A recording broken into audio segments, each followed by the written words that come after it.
Open your browser and in the Google search, type Paddy Power, and then from the search results, go to paddypower.com.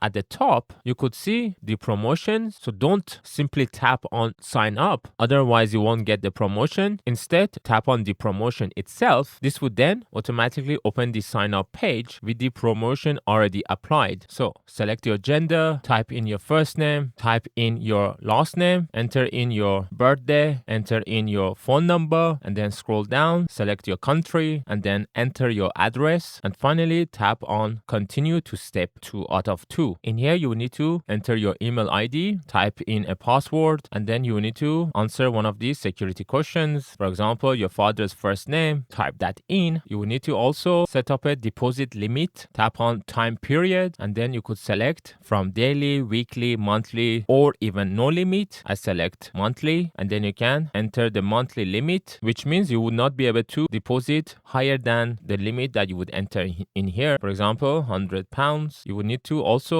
tap on I acknowledge that my funds are protected.